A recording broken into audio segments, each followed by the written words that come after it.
Nagising si Tata Luciano mula sa mahimbing na tulog dahil sa yugyug ni Nana Caridad sa katawan niya. Ano ka ba naman, Caridad?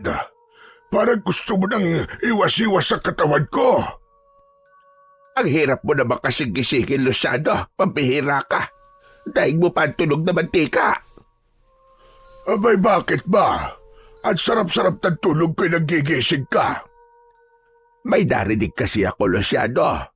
Nagkakaingay sa labas. Baka may mga marites lang na nag-uusap, tapos nagkainisan at nag-away. Ano ka ba naman? 10 oras ng gabi may nagbabarites. Caridad, ang mga marites, wala nang pinipiling oras sa mga yan. Basta merong mapagkichismisan arriba ng arriba mga yan. Pero Luciano, hindi mga marites ang narinig ko, kundi nakakatakot na ungol. Ay nako, Caridad, huwag mo na lang kasing pansinin. Baka naman memaya nasasarapan lamang yon kaya umuungol. Hayaan mo siyang damahin ang sarap. Tinampal ni Nana Caridad si Tata Luciano dahil sa sinabi ng matandang lalaki. Aray ko naman! Ano ka ba? Bakit ka ba nananakit? Ay, ewan ko sa'yo. Kung ano-ano na kasi lumalabas dyan sa bunganga mo. Masyado na balaswa. Bastos ka. Aba, ano ba bastos to sa sinabi ko? Paano kung kumakain lang yun ng matamis na mangga at napapaungol sa sarap? Ay, ikaw na tao ka. Kung ano-ano agad ang nasa isip mo. Ikaw ang bastos. Lusot ka pa. Alam ko naman kung ano tinutumbok mo. Ikaw pala bastos, Caridad Ano man tumbok ang sinasabi mo? Manong tumigil ka na nga, Luciano. Malapit ka na sa main sa akin. Ang intindihin mo ay yung ingay na kanina ko pa naririnig. Dahil nga pakiwari ko isang mapanganib na aswang yon.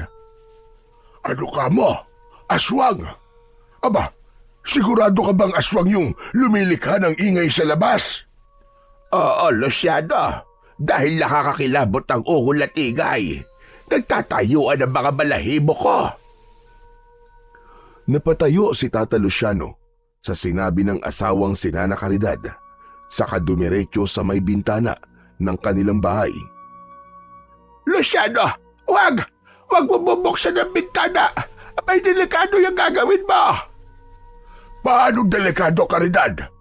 May aswang nga! Ano ba sinasabi mo, Caridad? Natitiyak kong aswang may kagagawa ng ingay na naririnig ko kanina. May aswang sa labas na bahay natin, Luciano. Malamang, kanina pa siya nagmamadman at nag-aabang sa atin. Aba, lokong aswang yun Bakit di niya kilala itong gusto nilang banggain? Tumayo si Tata Luciano at may kinuha sa ilalim ng kamang higaan. Isang samurai ang kinuha niya doon. Galing ang samurai na yon sa isang Hapon na naging kaibigan niya nung araw. At minsang nanirahan sa kanila, may ilang dekada na rin ang nakalilipas. Aba, anong gagawin mo dyan, Luciano? Hindi ba't sabi mo may aswang ka naririnig sa labas? Tignan ko lang kung hanggang saan ang yabang ng aswang na yon. Kahit anong uri pa siya ng aswang, kaya kong hatiin ang katawan niya. Hindi siya sasantuin ng samurai ko. Talagang magkakaputol-putol ang kanyang katawan. Aba, mag-iingat ka lamang, Luciano. Hindi na binuksan ni Tata Luciano ang bintana, kundi tumuloy na siya sa pintuan ng kanilang bahay. Mas mainam kung doon niya makikita ang aswang. Mas maluwag sa may pintuan at mas malaya siyang makakakilos para tagpasin ang katawan ng makikitang aswang. Binuksan ni Tata Luciano ang pinto ng kanyang bahay. Subalit, walang anumang nilalang siyang nakita at nabungaran sa may pintuan. Oh, nakita mo na. Wala naman pala Malamang naduwag na ang aswang na yon dahil alam niyang napaghandaan ko siya. Natakot din siguro sa dalakong samurai. Subalit ang hindi alam ni Tata Luciano ay nakakubli lamang ang aswang na sinasabi ni Nana Caridad.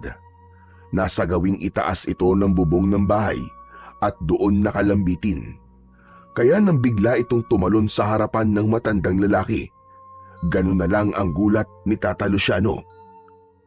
Ngumisi pa ng pagkalaki-laki sa harap ni Tata Luciano ang nakakatakot na aswang. Tumutulo pa ang laway nito.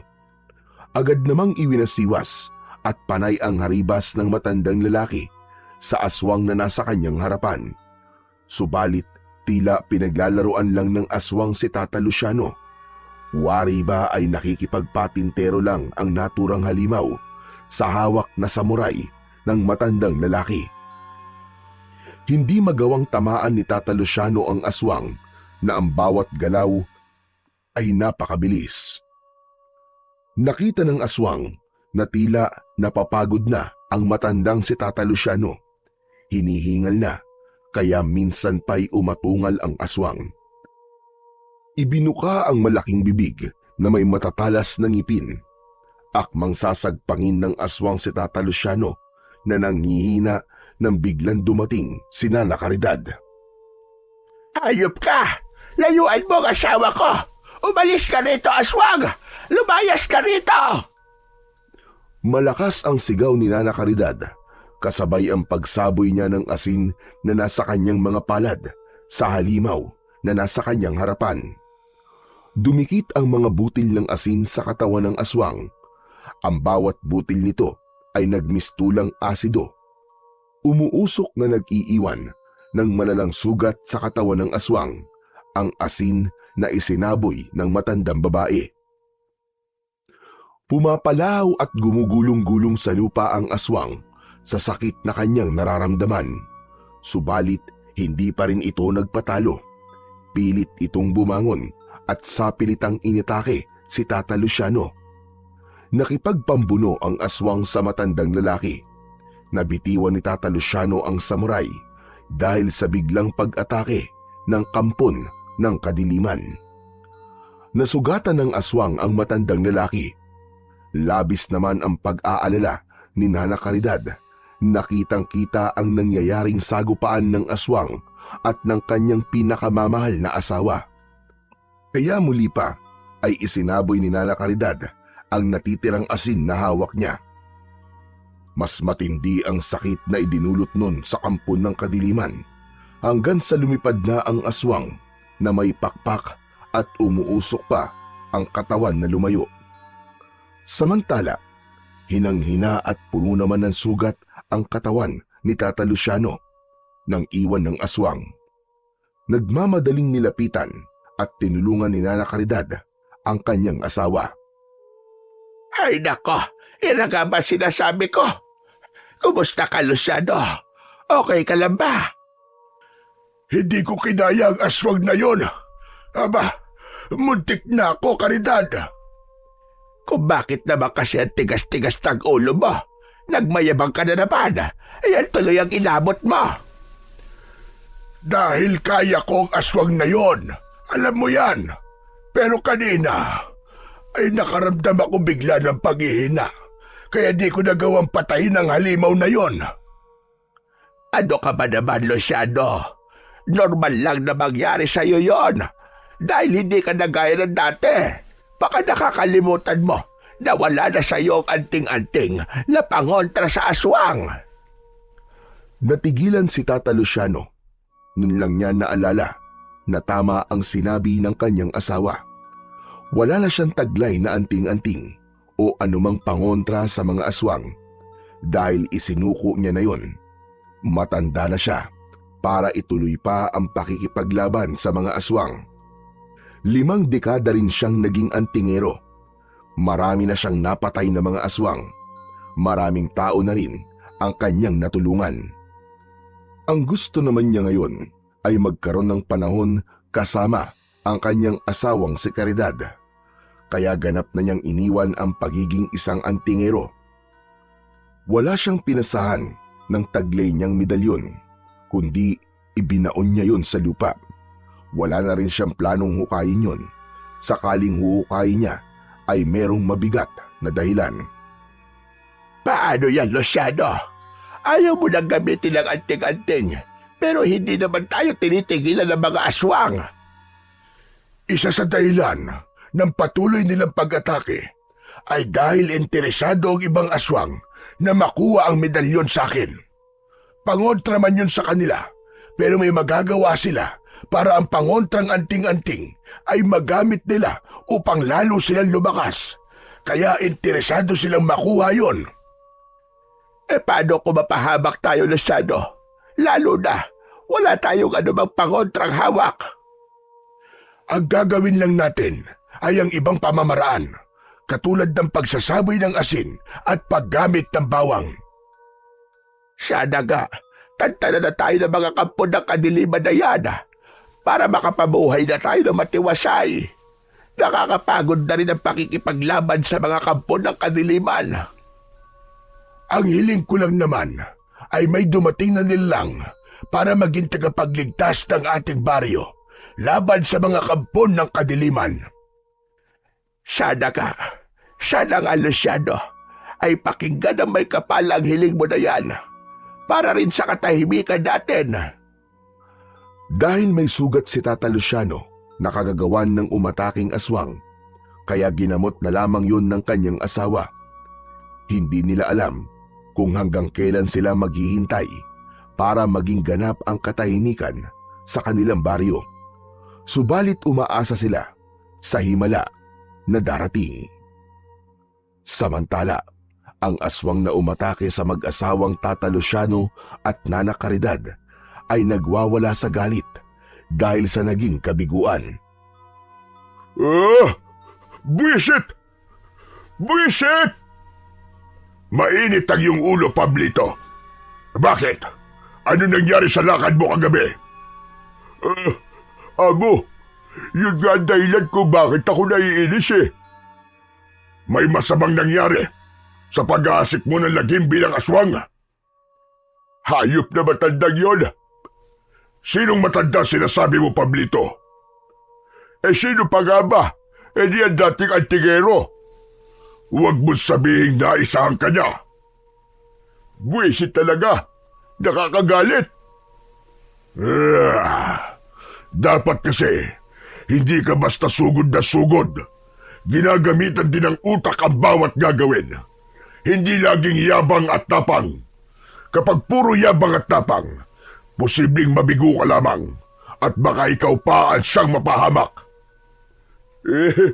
Amo naman Para mo na rin sinabi na hindi ko ginagamit ang utak ko sa ginagawa kong pagsalakay. Ikaw ang may sabi niyang Pablito at hindi ako. Pabihira naman kayo, Amo. Kahit papano naman, may utak din naman ako. Pero hindi mo nga ginagamit, Pablito.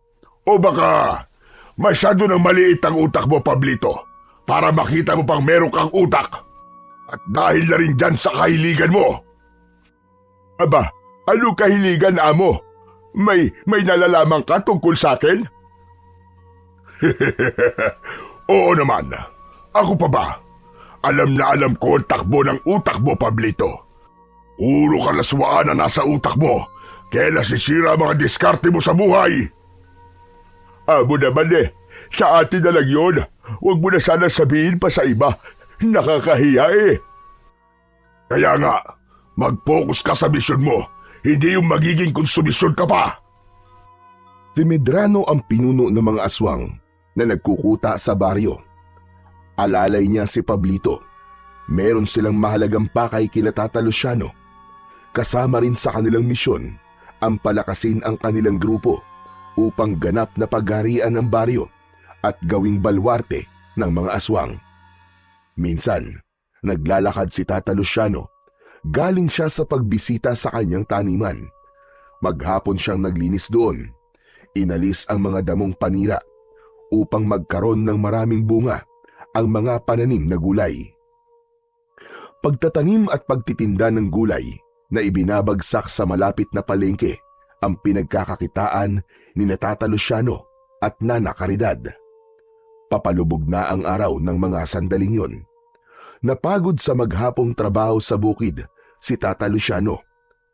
Tuloy-tuloy ang kanyang paglalakad upang umuwi na. Bigla siyang napahinto dahil nararamdaman niyang kanina pa merong nakasunod sa kanya. Hindi niya mawari kung anong uri ng nilalang yun. Saglit na huminto ang matandang lalaki. Hinawakan ang puluhan ng itak na nakalagay sa kaluban at nakasabit sa kanyang bewang. Kung sino ka mang nilalang ka at may masama kang plano sa akin, huwag kang magkakamali dahil tatagpasin ko talaga ang leeg mo. Inihanda ng matandang lalaki ang sarili niya. Nababahala siya na baka binalikan ulit siya ng aswang na kanyang nakainkwentro nitong mga nakalipas lamang na araw. Pakiwari niya ay hindi siya titigil nito dahil nga may bagay itong nais kunin sa kanya. Kaya lamang ay hindi siya papayag na makuha yun ng kahit na sino, lalo na ang masasamang nilalang na gaya ng aswang, sapagkat gagamitin lamang yon ng kampon ng kadiliman sa lalo pang pag-aasik ng kasamaan. Lumingon at tinignan ni Tata Luciano ang gawing likuran niya upang alamin kung sino ang pakiwari niya'y nakasunod sa kanya.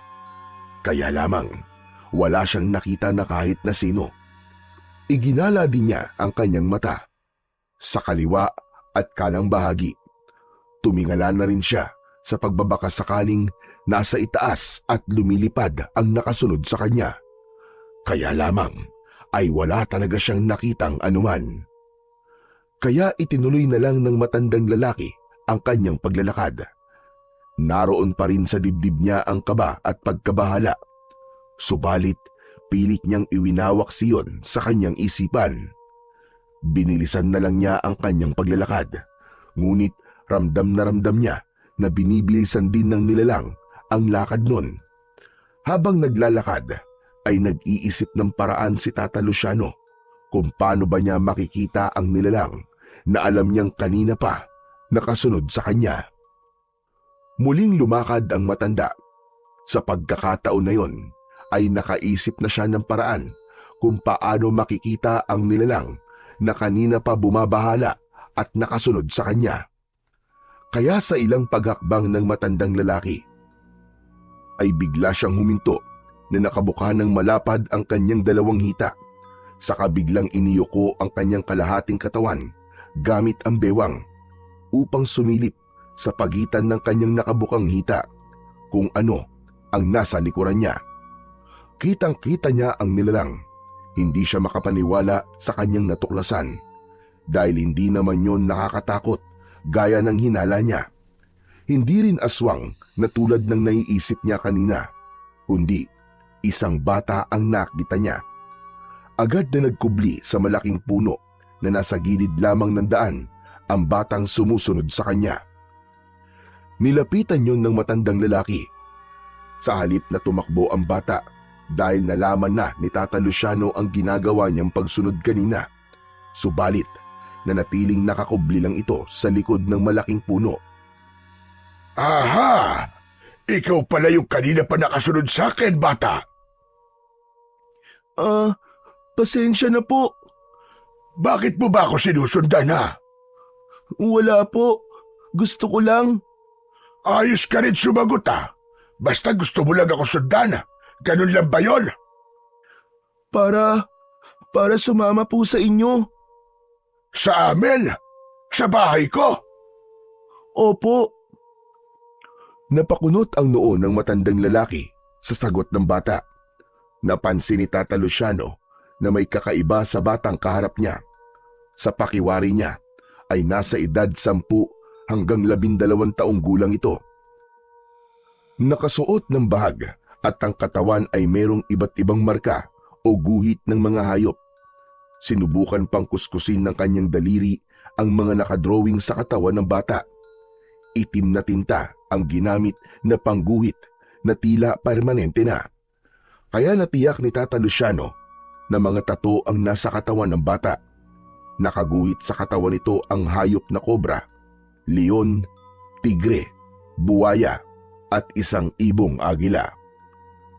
Aba teka, napakabata mo pa pero napakarami mong tato sa iyong katawan. Gawa po ito ni Ama. Siya po naglagay ng mga ito. Teka, ano nga palang pangalan mo, bata? Ako po si Joko. Joko po ang pangalan ko. Ako naman ay maaari mong tawaging Lolo Luciano. Saan ka nga pala galing, bata? Galing po ako sa malayong lugar. Saan yung malayong lugar na sinasabi mo? Basta sa malayo po. Sa kabila pa po ng mga bundok. Dun po ako nanggaling. Kung hindi ako nagkakamali, galing ka sa isang tribo. Opo, ang tawag po sa tribo namin ay tribo tatuan. Katulad po ng mga narito sa balat ko, maraming tato. Ang ibig mong sabihin halos lahat kayo sa inyong tribo, matanda o bata, ay may mga tattoo na sa katawan. Opo, tama po kayo. Maging mga babae po ay meron din po mga tato. Tama lang pala na tribo tatuan ang itawag sa inyo. Abay teka, bakit ka narito sa kapatagan at umalis ka sa inyo? Hindi na sumagot si Joko. Nakatingin lamang siya sa muka ni Tata Luciano. Nangingilid ang luha sa mga mata ng bata. Napansin naman yon ng matandang lalaki. Aba, may problema ka ba, Joko? Abay parang gusto mong umiyak. Wala po ito. Hindi na pinilit pa ni Tata Luciano na sabihin ng bata kung bakit ito naiiyak. Kung malayo ang pinanggalingan mo, paano ka babalik doon? Ayoko na pong bumalik sa lugar namin, Lolo Luciano. Abay bakit naman? May kinatatakutan ka ba doon? Umiling ang bata. Tila hindi pa siya handang magkwento at sabihin sa matandang kaharap ang tunay na dahilan ng pag-alis niya sa kanilang tribo. Ang tribo tatuan. Kung wala ka matutuluyan at ayaw mong umuwi sa inyo, gusto mo bang sumama sa akin para doon ka na muna sa bahay namin manuluyan? Talaga po? Isasama niyo po ako sa inyo? Abay oo naman. Yun ay kung gusto mo. Opo, gustong gusto ko po. O siya halika, sumama ka sa akin at uuwi na tayo. Pagkasabi ng matanda na isasama niya sa pag-uwi si Joko, ay agad na umaliwalas ang muka ng bata. Nakita ni Tata Luciano ang kasiyahan nito. Nauna na siyang naglakad at nakasunod lamang sa kanya ang bata. Pagdating sa bahay ay nakakunot ang noo na puno ng pagtataka ang asawa ng matandang lalaki na si Nana Caridad. Abel Luciano, sino siya? Ba't may kasama kang bata? Kumusta po? Siya si Joko at dito na muna siya titira sa atin. Ano sabi ba? Ikaw nga, Luciano, wag mo akong binibiro. Totoo yun, Caridad. Dito na muna sa atin manunuluyan si Joko. Lola Caridad, ayaw niyo po bang tumira ako dito? Abay nako, tinawag na niya akong lola. Iho, hindi naman siya ganon. Ang totoo nga ay masayang masaya ko na may makakasama kaming bata na gaya mo dito sa bahay namin. Magkakaroon kami ng apo. Caridad, hayaan mo na lang muna dito ang bata. Luciano, hindi naman siya ayaw ko, hane. Baka kasi hinahanap na siya ng mga magulang niya ngayon. Tapos mamaya madamay pa tayo sa problema. At isipin ng mga magulang niya na kinuha natin ang kanilang anak. Huwag po kayo mag-alala, Lola Caridad. Hindi po mangyayari yun. Ang ibig mo sabihin hindi ka hahanapin ng mga magulang mo. Muli ay natahimik ang bata. Subalit sa pagkakataong yun, ay handa niya nang sabihin ang dahilan. Kanina tinanong kita kung bakit ayaw mong bumalik sa inyo. Dahil ba sa mga magulang mo? Ang totoo po niyan wala na po sila. Wala na po akong mga magulang. Patay na po sila pareho. Ay pasensya ka na, iho. Kaya pala, hindi mo agad masabi sa akin.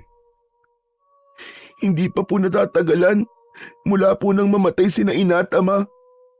Pati po mga lolo at mga kapatid ko. Ano bang nangyari?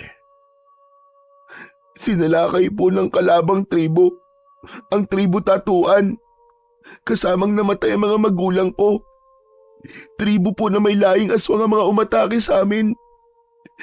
Marami po sila. At napakarami po nilang pinatay sa amin. At isa ko sa nakatakas at nakaligtas. Diyos ka ba, baging langit? Napakasama talaga ng mga aswang na yan. Mga walang awa, mga demonyo. Tama po kayo, Lola Caridad. Sila na po naghari sa aming tribo. Ang mga hindi umalis at di napatay na mga aswang ay sumapi na po sa kanila. Pumayag na rin silang maging aswang. Pero ako po, ayoko. Ayoko po maging aswang. Kaya tumakas po ako kahit hindi ko alam kung saan po ako pupunta. Sige na, huwag ka na mag-alala, Joko. Dito sa lugar namin, walang masamang mangyayari sa'yo. Ligtas ka rito. Salamat po, Lolo Luciano. Dahil sa sabi mo nga ay wala ka ng pamilya, di kami na magiging pamilya mo ngayon. Kami ang magiging bago mong lolo at lola. Okay lang ba sa iyo, iho? Opo, masaya po ako na may bago po akong lolo at lola. Nako, ang dami na nating napag-usapan. Hindi ko pa pala kayo na ipaghahanda ng makakain. Akala ko nga, hindi mo na kami papakainin eh.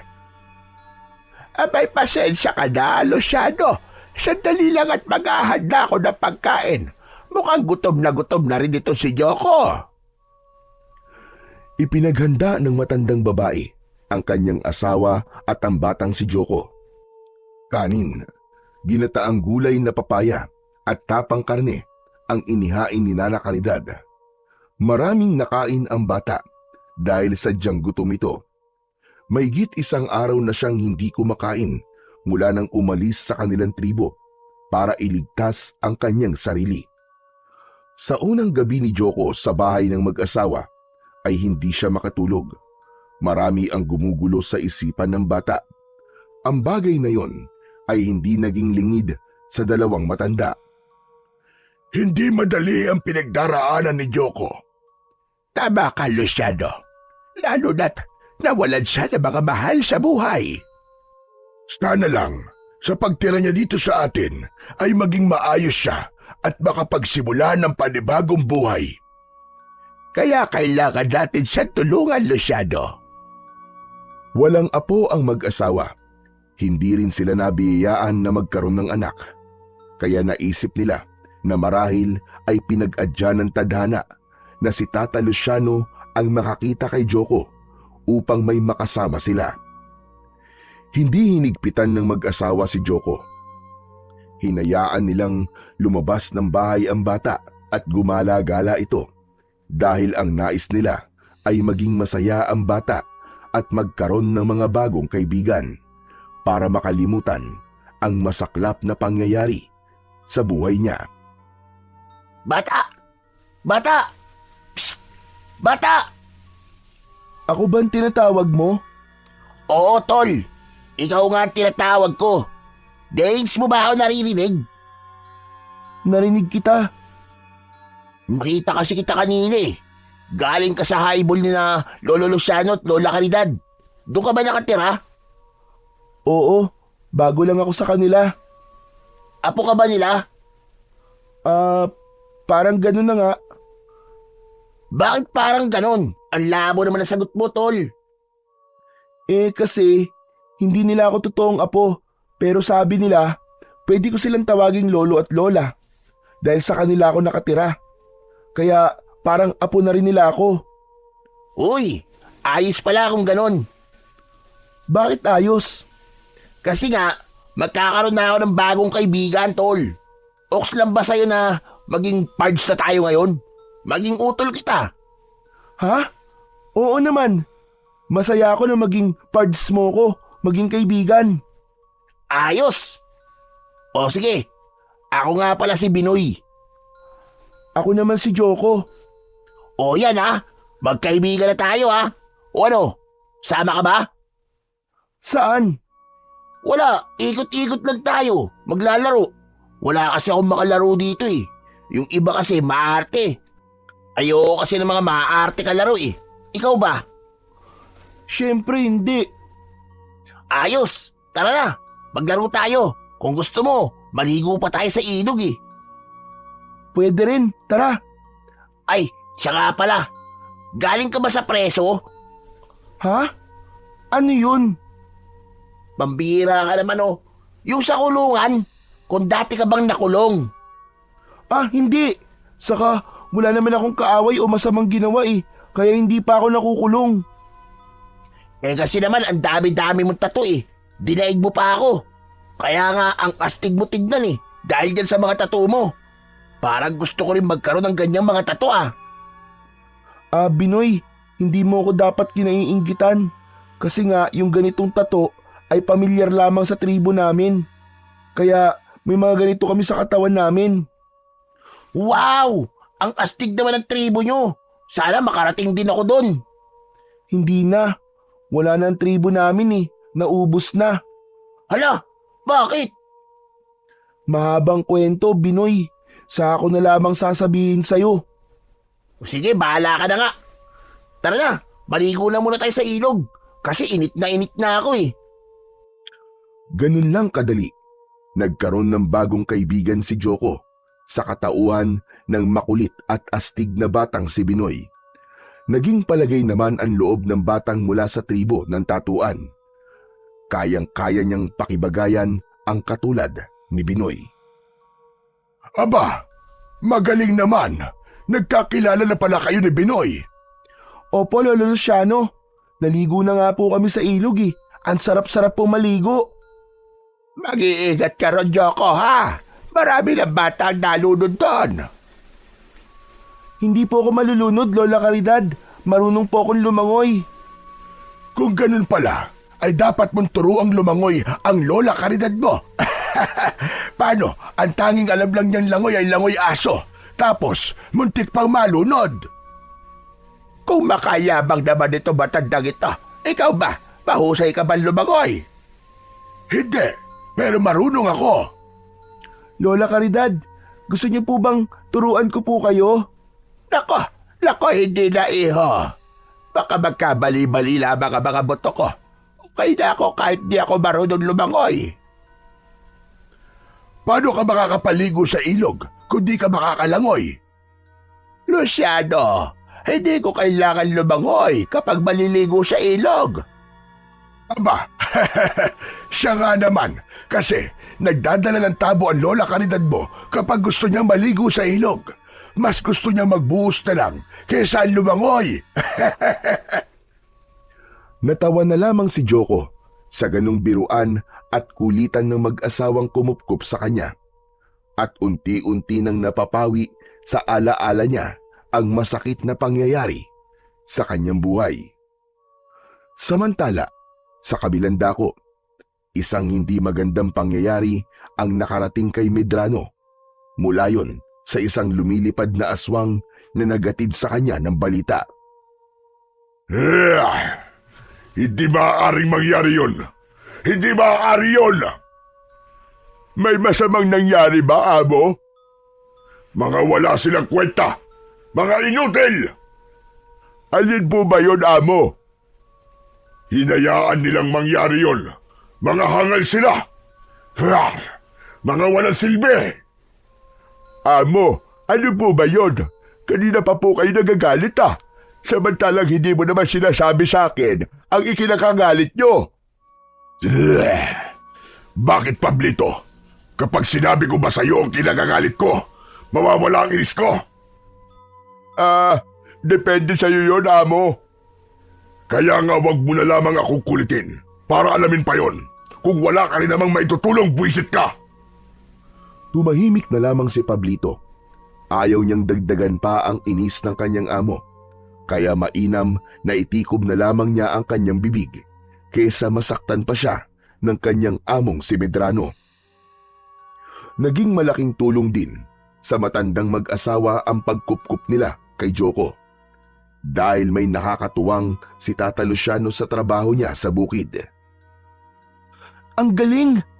Ang lalaki na po ng bunga ng mga tanim niyong gulay, Lolo Luciano. Tama ka. At sa susunod na linggo ay pipitasin na natin yung mga yan upang may pagbili. Sige po, tapos sasama po ako sa inyo sa pagbibenta po ng mga gulay. Marunong kang magbenta? Opo, kayang-kaya ko po yun. Nasa ganung pag-uusap ang dalawa nang may maramdamang kakaiba si Joko. Kasunod nun ay may naamoy siyang pamilyar sa kanya. Sumingot-singot sa hangin ang bata.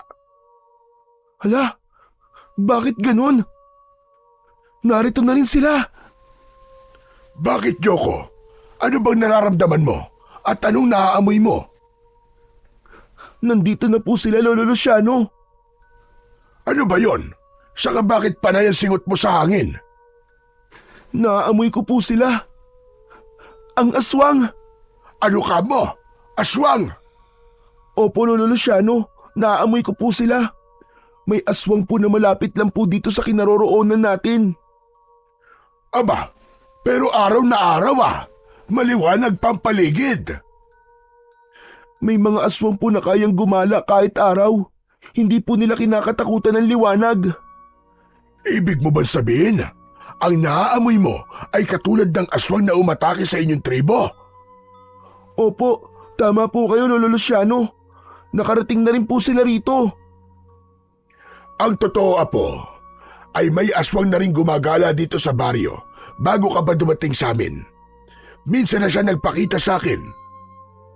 Kung ganun, posibleng yung aswang na naroon sa lugar mo ay kauri ng aswang na gumagala ngayon dito sa baryo, tama ba? Tama po kayo, Lolo Luciano. Maaring magkauri nga po sila dahil magkapareho po sila ng amoy. Pwede rin pong sila mismo mga aswang na narito ngayon sa baryo. Ako ang sadya ng aswang na naaamoy mo, Joko, dahil meron siyang nais kunin sa akin. May ibig kunin po sa inyo? Tama ka, Apo. Yun ang binabalik-balikan niya. Pero pwede rin po ako ang pakay ng aswang na yun. Bakit naman? Nais din po nila akong kunin. Aba, bakit kanya kukunin? Para patayin po, Lolo Luciano, katulad ng ginawa nila sa pamilya ko. Ano ka mo? Umalis na po muna tayo dito, Lolo. Umuwi na po muna tayo. O sige, Joko. Tayo na munang umuwi. Sa bahay na lang natin ipagpatuloy ang ating pag-uusap. Dahil baka nga nasa paligid lang natin ang aswang na sinasabi mo. Umuwi na muna ang dalawa upang iwasan ang nararamdaman nilang panganib na hatid ng aswang na sinasabi ng batang si Joko. Dahil ayaw ng bata na may itago pa siya sa mga taong buong pusong nagtitiwala sa kanya. Kaya hindi niya kailangan maglihim pa sa mga ito. Totoo ba sinabi mo, Joko? Opo, Lolo Luciano. Kung ganon, hindi sila titigil para hanapin ka ng mga yon. Opo, Lola Caridad. Alam kong kahit saan po ako pumunta ay pilit nilang aalamin kung nasan po ako. Pero bakit naman nila gagawin yun sa'yo? Oo nga naman, Joko. Anong dahilan at gano'n na lamang ang hangad nilang makita ka at sabi mo nga para patayin ka? Hindi ko rin po alam, Lola Caridad. Basta narinig ko lang po yun bago atakihin ng mga aswang ang tribo namin. May mahigpit na dahilan yon at posibleng ikinakatakot nila. Kahit na ano pa yon, Luciano, isang bagay lang ang malinaw sa atin ngayon. Laging nasa panganib ang buhay ni Joko. Tama ka, Caridad. At ngayong nasa poder natin ang bata, ay obligasyon nating protektahan siya. Talaga po, Lolo Luciano? Abay, syempre naman, Joko. Di ba sabi namin sa'yo, apo ka na namin, kaya hindi kami papayag na may masamang mangyayari sa'yo. Saglit na natahimik ang bata. Nakatingin lamang ito sa dalawang matanda. Bakit, apo? Nawalan ka na lang kibo dyan. May nasabi bang hindi maganda ang lolo Luciano mo? Wala naman po, Lola. Bakit tatahimik ka? Aba teka, parang naiiyak ka yata, Joko. Kasi po, ang bait-bait niyo po sa akin eh. Nawala man po ang pamilya ko dahil sa mga aswang na umatake sa aming tribo. Andiyan naman po kayo para maging pamilya ko. Kaya po, sobra po ako nagpapasalamat kay Bathala dahil nakilala ko po kayo. Nagmumula sa puso ang mga salitang yon na binitiwan ni Joko. Bagay naman na tumagos sa damdamin ng mag-asawa. Kaya lumapit sila sa bata at niyakap ito. Ipinaramdam nila ang pagmamahal na alam nilang hinahanap ni Joko. Ipinadama nila na hindi nag-iisa ang bata dahil sila ang bagong pamilya nito. Ang bagay na palaisipan kay Joko at sa dalawang matanda ay malinaw naman para kay Medrano. Kaya ipinaalam na rin niya kay Pablito ang tunay na dahilan ng kanyang ikinagagalit. Kung ganun, amo, nakatakas ang bata. Oo, Pablito. Ang batang kabilang sa huling lahi ng mga tribo tatuan. Siya nga ang batang nakatakda na posibleng tumapos sa inyo, amo, para tapusin na rin ang iyong pangunguna sa mga aswang. Ganun na nga, pero hinayaan nilang makatakas ang buwisit na batang yon. Pero amo, isa lang siyang bata, hindi ba? Bakit, Pablito? Mananatili ba siyang isang bata lamang? Lalaki siya, at kapag umabot sa takdang gulang at naging ganap na binata, ang lakas niya ay magiging katapat ng lakas ko. Ang bertud sa kanyang dugo mula sa tribong tatuan ay magkakaroon ng bisa na lilipol sa lahi natin. Kung ganon, hindi na siya dapat pang umabot sa edad na maging ganap na binata. Ganon na nga, Pablito. Kaya habang bata pa siya at ang bertud na nasa kanyang dugo bilang kasapi ng tribong tatuan at hindi pa nagkakaroon ng bisa, ay dapat na siyang mawala. Kaya kamatayan lamang ang makapipigil sa kanya. Kung ganon, dapat na natin siyang makita, amo. Tama ka. At madali na natin siyang makikilala, Pablito, dahil yun sa mga tattoo na taglay niya sa katawan. Bihira ang batang merong tato. At malamang siya lamang yun, ang batang galing sa tribong tatuan. Saan naman natin siya hahanapin, amo? Yan ang dapat nating alamin. Pero sabi ng aswang na nagbalita sa akin, posibleng hindi lumayo ang bata. Maaaring nandito lang siya sa baryo kinaroroonan natin, amo. Posible nga yun. Kaya yun ang gagawin, Pablito. Hahanapin natin. Hindi tayo dapat mag-aksaya ng panahon. Huwag na nating hintayin na lumaki pa ang batang yun. Dahil kapag lumaki siya, buhay natin na malalagay sa panganib. Ang kinabukasan natin bilang mga aswang ang siyang matatapos. Isang umaga, naiwang nag-iisa sa bahay si Joko dahil may mahalagang gagawin ang mag-asawang Tata Luciano at Nana Caridad. Naglilinis ng bahay si Joko dahil yun ang bilin sa kanya ng dalawang matanda. Papatapos na rin siyang maghugas ng mga platong kanilang pinagkainan ng umagang yon nang marinig niya ang pagtawag ng bagong kaibigan na si Binoy. Uy, si Tol Binoy yun ah. Tinatawag niya ako. Mabilis na itinaob ni Joko ang mga platong yari sa lata at nagmamadaling pinunasan ang basang banggerahan at saka pinuntahan ang kaibigan. Ayun! Buti na lang at lumabas ka na, Tol Joko. Akala ko, mamamalat na ako sa kakatawag sa'yo, Tol eh. May ginagawa kasi ako, Binoy eh. Ba't ka ba nandito? Tol, tara, sumama ka sa akin. Ha? Saan tayo pupunta? Maliligo na naman ba tayo sa ilog? Hindi. Siyempre, iba naman ang adventure natin ngayon. Hindi lang naman paliligo sa ilog ang pwede nating gawin eh. Marami pa. Ano nga yun? Mangangaso tayo, Tol. Para magkaroon tayo ng pang-ulam. Tsak matutuwa ang lolo't lola mo nito. Aba, mga ngaso? Ayos yun, Binoy ah. Yan din ang ginagawa ko dati sa bundok, dun sa aming tribo. Nangangaso ng mga ligaw na hayop. Yun naman pala eh. Tama-tama. Marunong ka naman pala nun eh. Tsak, makakahuli tayo ng baboy Ramo. Ang gawin natin, piliin natin yung medyo maliliit para hindi mahirap pulihin. Kaya lang, tol, wala akong pana eh. Hindi ko nadala nang umalis ako sa amin. Nakalimutan ko kasing dalin eh.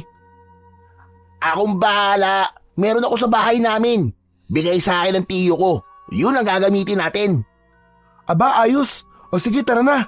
Para makahuli na tayo at magkaroon ng masarap na pang-ulam bukas. Sumama na si Joko sa kaibigan niyang si Binoy. Sabik na rin kasi siyang gawin ang pangangaso dahil dati niya nang ginagawa yun. Samantala, habang abala ang dalawang bata na sina Joko at Binoy sa bukana ng gubat, kung saan ay nag-aabang sila ng magagawiroong baboy Ramo, may nilalang na kanina pa pala nagmamatsyag sa kanila. Yun ay walang iba kundi si Pablito na nagsimula ng pumunta sa kung saang lugar upang alamin kung nasa baryong yun ang batang hanap nila. At dalawang bata na yun, iba ang pakiramdam ko sa kanila. Parang may kakaiba. Lalapitan ko sila, makikipag-usap ako. Nang mapansin ni Pablito na naupo ang dalawang bata para magpahinga, ay sinamantala niya ang pagkakataon upang makausap ang mga ito. Pasensya na kayo Magtatanong lang sana ako mga bata. Ano po bang itatanong nyo? Naliligaw po ba kayo? Hindi. Juan, ano bang ginagawa nyo rito? Hindi ba kayo natatakot na baka merong ligaw na hayop na umatake sa inyo? Yun nga po ang hinihintay namin, Manong eh. Kasi po, nag-aabang po kami ng ligaw na hayop na huhulihin. Aba, talaga? Ang tatapang nyo naman pala kung ganon. Mas matapang po itong si Joko. Kasi siga po yan. Ano ka mo? Siga? Paano naman siya naging siga? Marami po siyang tattoo sa katawan kaya siga siya. Di ba kapag maraming tattoo, siga. Sigurado ka ba sa sinasabi mo, bata? Binoy po ang pangalan ko. Binoy. At itong kaibigan mo, Joko. Tama ba ako? Opo. Joko, Utoy. Maaari ko bang makita mga tattoo na sinasabi ng kaibigan mo? Kasi hindi pa ako nakakakita ng batang bordado ng tattoo sa katawan eh. Bakit po? Kwan, para makita ko lang kung totoo nga sinasabi niya. Ayoko po. Saka bawal po eh. Aba, bakit bawal? Yun po kasi ang bilin sa akin dati ng mga magulang ko. Hindi ko po pwedeng ipakita kung kanino lang ang mga burdang tattoo ko sa katawan. Kaya pasensya na po. Ganun ba? Sige, kung ayaw mo, wag na lang. Saka medyo mahihain din po kasi tong kaibigan ko, Manong eh. Kaya pasensya na po kayo Sige, pero isang tanong na lang. Saan ba kayo nakatira? Dito lang ba? Bago pa sagutin ng dalawang bata ang tanong ni Pablito, ay nakita ni Binoy na may lumabas na batang baboy Ramo sa may damuhan, kaya agad niya tong hinabol upang panain. Joko, halika na! Sundan natin yung batang baboy Ramo! Baka makawala pa yun! Oo, Binoy! Kailangan mahuli natin yun! Iniwan na ng dalawang bata si Pablito. Sinundan na lamang niya ng tingin ang mga ito habang tumatakbo papalayo at hinahabol ang nakitang ligaw na hayop. Saka umalis na rin siya upang bumalik sa kanilang tirahan. Doon ay ibinalita niya kay Medrano ang kanyang natuklasan.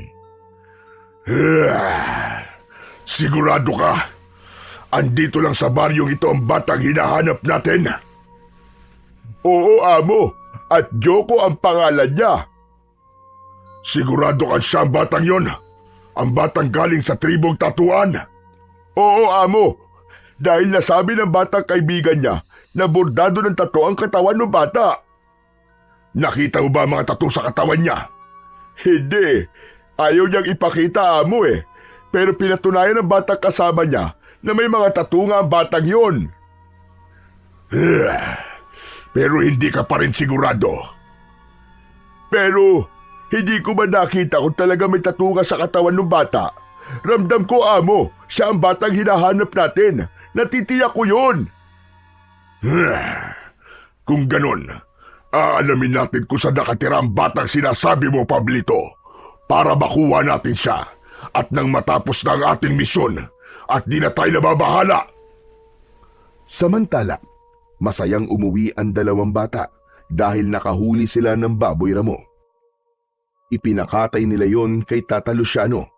Tuwang-tuwa rin si Binoy dahil ilang araw din nilang magiging ulam ang karne ng batang baboy ramo. Gayunpaman ang ginawa ni Joko at Binoy na pangangaso ay hindi ikinatuwa ni Tata Luciano, kaya sinabihan niya ang dalawang bata na wag na yung uulitin pa. Apo, wag sana sasama ang loob mo sa akin, Pero para din yun sa kaligtasan mo. Bakit po, Lolo Luciano? Ikaw na rin na may sabi na posibleng may humahanap sa'yo, hindi ba? Sabi mo pa nga ay maaaring aswang sila at gagawan ka ng masama. Pasensya na po kayo, Lolo. Ayos lang yun, Joko. Pero dapat doblein natin ang ating pag-iingat, lalo na't hindi natin kilala ang mga nilalang na maaaring humahanap sa'yo. Joko, ayaw namin ng lola mo na may masamang mangyari sa'yo. Sinunod na lang ng bata ang pakiusap ng kanyang lolo Luciano. Kapag pinupuntahan siya ni Binoy, ay tumatanggi na siyang sumama sa kaibigan, lalo na kung may kalayuan ang pupuntahan nila. Ikinalungkot naman yun ni Binoy, subalit ayaw ni Joko na sumama ang loob ng mga taong nagmamalasakit sa kanya. Hindi na pala kita pwedeng isama sa mga lakad ko, Tol. Pwede pa naman tayo maglaro, Binoy eh. Pero ang gusto ni Lolo Luciano ay dito lang sa malapit. Huwag lalayo. Sige na nga. Saka, para hindi ka na rin nila pagalitan. Oo nga, Binoy. Ayaw ko rin kasi na mag-alala sila sa akin. Nalimitahan ang pag-alis-alis ni Joko ng bahay at pagpunta sa lugar na may kalayuan bilang pagsunod kay Tata Luciano. Ikinatuwa naman ng dalawang matanda ang bagay na yun. Ang ibig lang sabihin ay iginagalang ng bata ang kanilang desisyon. Isang gabi na ang katahimikan ay namayani at ang liwanag ng buwan ay tila merong nais ipahiwatig. Dalawang anino ang kanina pa umiikot sa bahay ni Tata Luciano at Nana Caridad. Sila ay walang iba kundi ang mag-among Medrano at Pablito. Naging madali lamang sa kanila na tuntunin ang kinaroroonan ni Joko. Malakas ang pakiramdam ko, Pablito. Ang bahay na yan, diyan nakatira ang ating pakay. Yun din ang pakiramdam ko, amo. Kailangan natin makuha ang batang sinasabi mo. Pero amo, sarado-sarado ang bahay. Kaya nga gagawa tayo ng paraan upang mapalabas sila. Kapag lumabas ng bahay ang mga nakatira dyan, malaya na nating makukuha ang bata. Kaya gumilid na lamang ang mag-amo at saka nagbago ang kanilang mga anyo. Naging aswang korkor ang mga ito, uri ng aswang na maaaring maging kawangis ng hayop na leon o kaya naman ay kagaya ng isang baboy ramo.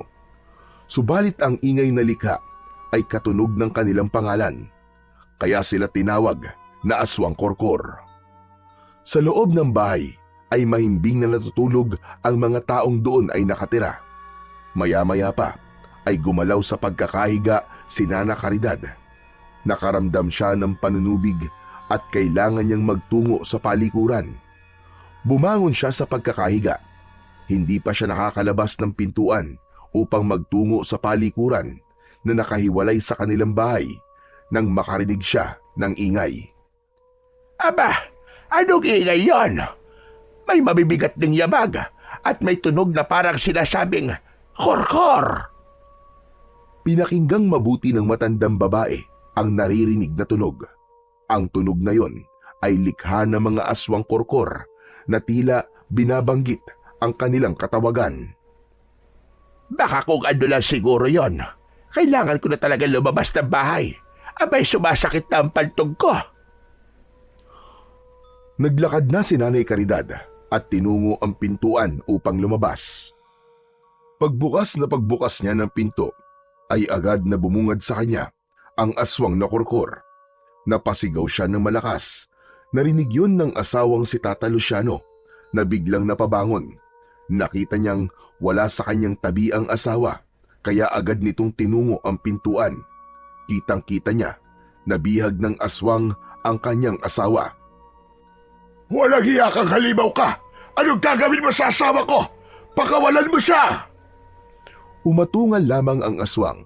Nagmamadaling kinuha ng matandang lalaki ang kanyang samurai para harapin ang aswang. Bitiwan mo siya! Ako ang harapin mo! Gusto mong pakawalan ko ang gurang na ito? Kung biktima kailangan mo, ako na lamang at huwag ang asawa ko! Luciano! Luciano, tulungan mo ako! Kung gusto mo talagang iligtas ang asawa mo, ibigay mo sa akin ang batang nakatira dito. Sino bata sinasabi mo? Walang bata rito! Magkakaila ka pa. Hindi kami pupunta dito kung wala rito ang batang hinahanap namin. Andito ang batang mula sa tribo Tatuan. Ano kailangan nyo sa batang sinasabi mo? Hindi na yun mahalaga. Basta ibigay mo siya sa amin kung nais mong pakawalan ko ang babaeng ito. Luciano, huwag kang makikinig sa kanila. Huwag mong ibibigay sa kanila si Yoko. Nagmamatigas pa kayo. Kapag hindi mo ibinigay ang bata, magsisisi ka tanda sa pwede kong gawin dito sa asawa mo. Huwag! Huwag mo sasaktan si Caridad! Ayaw mo saktan ko siya, kaya ibigay mo na sa akin ang bata nakatira dito sa bahay mo. Samantala, ng mga sandaling yon, ay gising na si Yoko. Nakakubli siya at nababahala sa mga nangyayari. Kitang-kita niya ang mga aswang na kausap ng kanyang lolo Luciano. Hindi siya maaaring magkamali. Sila ang uri ng aswang na umatake sa kanila at pumatay sa kanyang mga magulang at mga katribo. Naghihintay ako. Asan ang bata? Ibigay niyo siya sa akin. Bakit ba gusto niyo siyang kunin? Anong kailangan niyo sa kanya? Hindi mo na kailangang malaban pa. Tama na maraming tanong. Gawin mo na lamang ang nais kong mangyari. Sabi ko sa'yo, hindi mo maaaring basta kunin ang bata. Nasa ganong pagtatalo, sina Tata Luciano at ang aswang na si Medrano nang kumulog ang kalangitan na may kasamang paggidlat. Tila nagbabadya ang malakas na ulan. Nakaramdam ng takot ang aswang na kurkur. Biglang tumakbo ang mga ito papalayo, dala si Nana Caridad.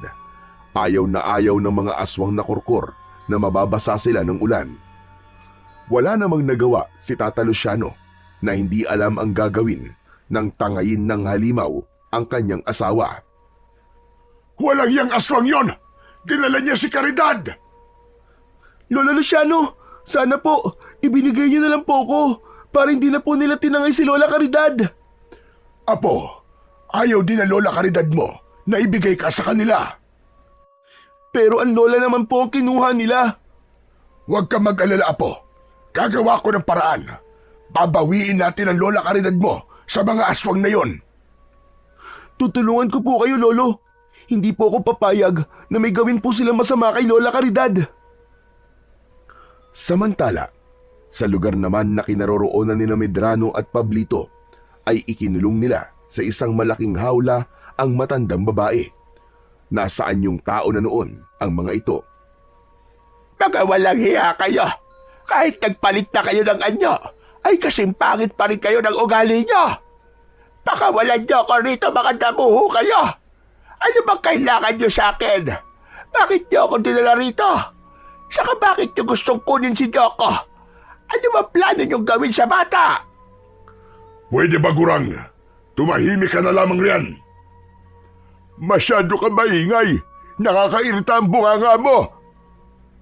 Hindi ako titigil sa pag-iingay hanggat hindi niyo ako pinapakawalan. Mga demonyo kayo!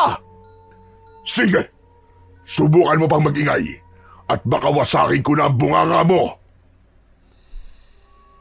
Ibang magalit si Amo. Kahit senior citizen ka na, aba, papatulang ka yan. Wala akong pakialam kahit patulan pa niya ako. Sige, gawin mo! Gusto mo talaga ako subukan? Ba, mukhang naghahanap talaga ng sakit ng katawan ng Gurang na ito ah. E di ibigay natin ang hinahanap niya. Lumapit si Medrano sa pinagkukulungan ni Nana Caridad. Masama ang tingin ng matandang babae sa lalaki. Ano kailangan mo sa akin, ha? Hindi ba sabi ko, itikom mo yung bunganga mo, Gurang? Kung ayaw ko, ha? Ayokong itikom ang bibig ko! Ayaw mo ah? Isang malakas na suntok ang pinakawalan ni Medrano at tumama yon sa bibig ng matandang babae. Dumugo ang nguso ni Nana Caridad. Hayop ka! Napakawalang hiya mo! Hindi mo na iginalang ako bilang isang matandang babae! Sinabihan ka na kanina ni Ako, pero ayaw mo makinig. Kaya tama lang yan sa'yo. Ayan, sumabog tuloy ang uso mo. Hayop kayo! Magbabayad kayo sa ginawa niyo ito sa akin! Talaga? Magbabayad kami? Dahil igaganti ako ng asawa ko! Sa tingin mo, ay may magagawa siya. Kanina nga wala siya nagawa. Katulad mo lang ang asawa mo na walang kayang gawin kundi ang magbunganga. Sa bahay ni Tata Luciano ay labis ang kalungkutan nila sa mga nangyari. Lolo Luciano, ano pong gagawin natin? Kailangan po natin tulungan si Lola Caridad. Iligtas po natin siya. Oo, Joko. Ililigtas natin ang lola mo. Pero, paano po? Mapangalib po mga aswang na korkor. Merong paraan, Joko. Halika, sumama ka sa akin. Meron tayong kukunin. Malaki ang may tutulong nun sa gagawin natin pagliligtas sa Lola Caridad mo. Isinama ni Tata Luciano sa likod ng bahay si Joko. Hinanap niya ang kapirasong buhay na bato na siyang pananda. Agad naman niya itong nakita. Inalis ang batong pananda at kinuha sa bata ang hawak nitong pala. Teka, ano pong huhukain mo, Lolo Luciano? Gaya na sinabi ko sa'yo, ang bagay na makakatulong sa atin para mailigtas natin ang iyong Lola Caridad. Sinimulan ng magukay ni Tata Luciano. Saglit pa ay may tinamaang metal ang pala na gamit sa paghukay. Isang maliit na baul na yari sa metal ang hinukay ng matanda. Kinuha niya yun at binuksan. Nasa loob ng metal na baul ang isang kulay abong supot na yari sa balat ng hayop. Kinalag ang tali at lumitaw ang isang medalyon na hugis at sulok. May nakaukit na araw sa medalyon at ang gitna ng araw ay nakaukit naman ang isang nakadilat na mata. Kinuskus pa yon ni Tata Luciano. Ano po yan, Lolo? Para saan po yan?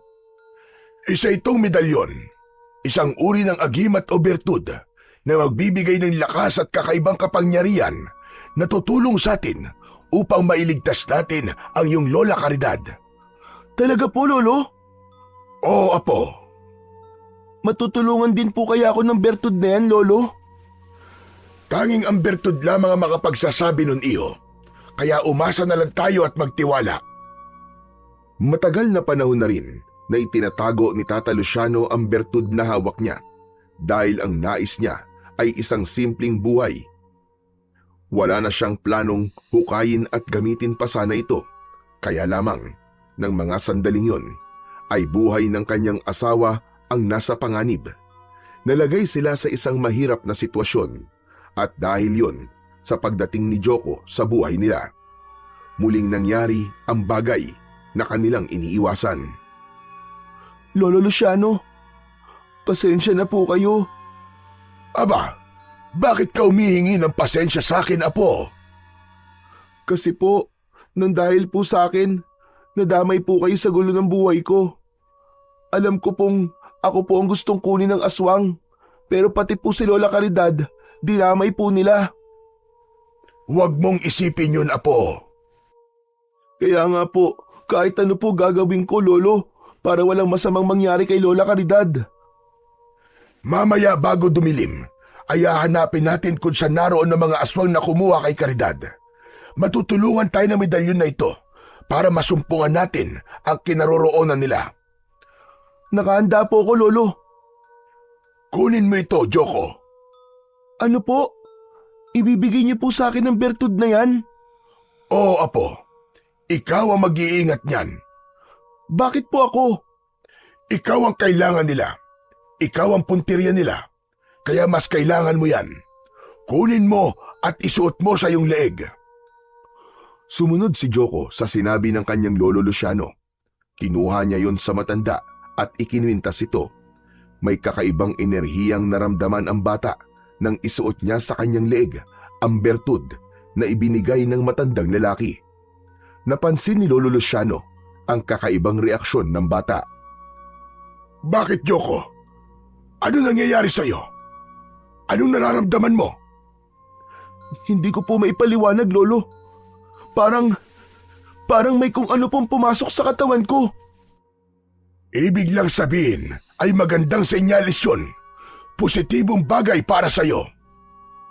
Nang kumagat na ang dilim, ay naghanda ang dalawa para sa kanilang gagawing misyon. Inihanda ni Tata Luciano ang ilang armas na kailangan nila. Nang ganap na makapaghanda ang mga ito, ay sinimulan na nilang bagtasin ang daan patungo sa lugar na ituturo sa kanila ng medalyon na nasa katawan ni Joko. Hindi sila makapaniwala na hindi naman pala kalayuan ang pinagdalhan ng aswang kay Nana Caridad. Malapit lang pala, Joko. Oo nga po, Lolo Luciano. May lumang bahay pala sa lugar na ito. Ngayon ko lang din ito nakita. Siguro po, nasa loob po ng lumang bahay na yan si Lola Caridad. Kailangan makapasok tayo dyan, Apo. Kayang-kaya ko pong gawin yun, Lolo Luciano. Ako na lang po ang papasok sa loob. Talaga bang kaya mo, Joko? Opo, Lolo. Ako na pong bahala. Maiwan na lang po kayo dito sa labas. Dahan-dahan nang lumapit si Joko sa lumang bahay. Naghahanap ng madadaanan nang biglang may humawak sa kanya. Ganun na lamang ang gulat ng bata nang makita kung sino ang humawak sa kanyang braso. Si Pablito yon, ang kanang kamay ni Medrano. Saan ang punta mo, bata? Bitiwan mo ako! Bitiwan mo ako! Tingnan mo nga naman. Di na kami mahihirapang balikan at hanapin ka dahil nandito ka na. Nakita ni Tata Luciano na nahuli ni Pablito ang bata, kaya nagmamadali siyang lumapit. Huwag mo siyang pakialaman! Aba, pati ikaw tanda, nandito ka na rin. Aha, alam ko na. Gusto niyo mag-reunion kayo ng babaeng gurang na nakakulong sa loob.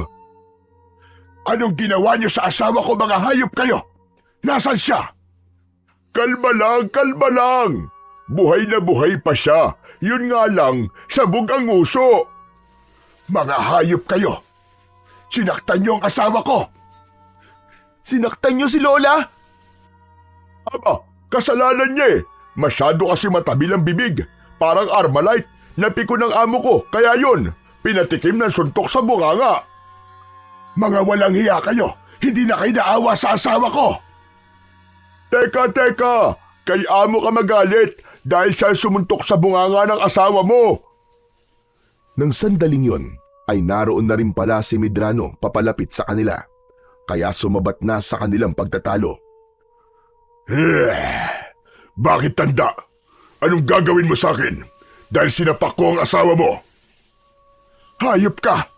Magbabayad ka! Hanggang diyan ka lang naman eh. Puro kayabang. Amo, wala na saysay ang pakikipagtalo sa matandang yan. Heto ang kailangan natin, oh. ang batang sinasabi ko sa'yo. Bitiwan mo ako!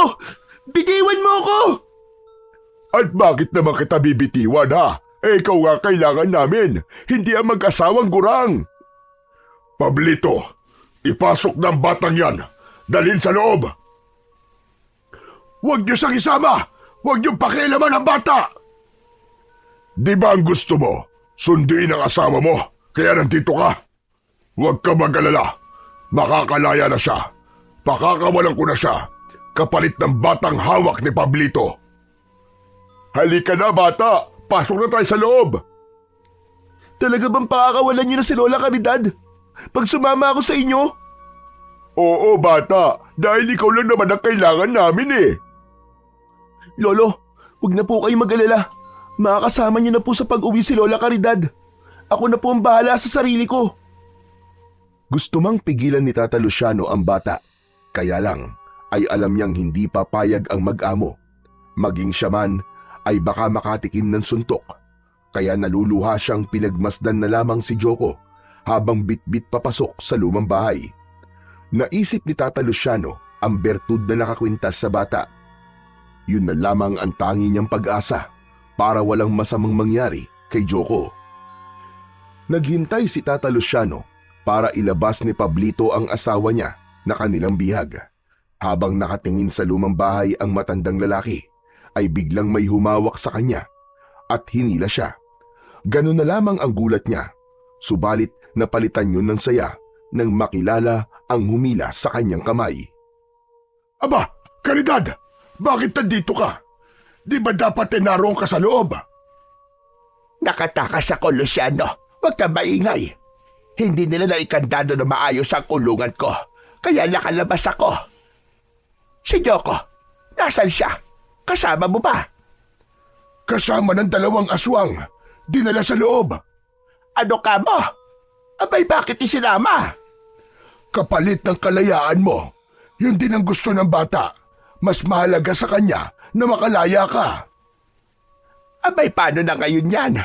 Tsak may gagawin silang masama kay Joko. Narinig ko ang pag-uusap nila. Papatayin nila ang ating apo. Ano ka mo?